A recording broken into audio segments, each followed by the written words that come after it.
आपण पाहत आहात नाशिक खबर न्यूज, जनतेचे हक्काचे व्यासपीठ। नाशिक शहर व नाशिक ग्रामीण हद्दीतून 6 महिन्यांसाठी तडीपार करण्यात आलेल्या आरोपीला गुन्हे शाखा युनिट क्रमांक 2 ने जेरबंद करत उल्लेखनीय कारवाई केली आहे। पोलीस आयुक्त संदीप कर्णिक, पोलीस उपायुक्त गुन्हे शाखा किरण कुमार चव्हाण आणि सहाय्यक पोलीस आयुक्त गुन्हे शाखा संदीप मिटके यांच्या मार्गदर्शनाखाली शहरातील पाहिजे, फरार आणि तडीपार आरोपींविरोधात विशेष मोहीम राबवण्यात येत आहे। 26 फेब्रुवारी रोजी गुन्हे शाखा युनिट क्रमांक 2 चे प्रभारी अधिकारी पोलीस निरीक्षक हेमंत तोडकर यांच्या नेतृत्वाखाली पथक इंदिरानगर परिसरात गस्त व शोध मोहीम करत होते।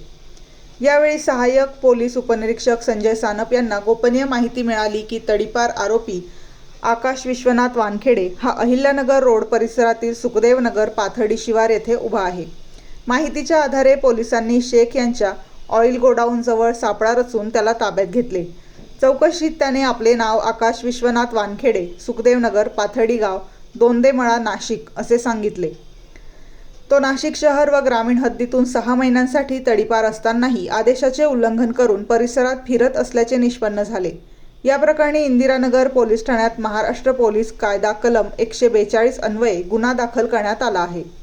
ही कारवाई पोलीस निरीक्षक हेमंत तोडकर, पोलीस निरीक्षक डॉक्टर समाधान हिरे, सहाय्यक पोलीस उपनिरीक्षक संजय सानप आणि त्यांच्या पथकाने यशस्वीरित्या पार पाडली आहे।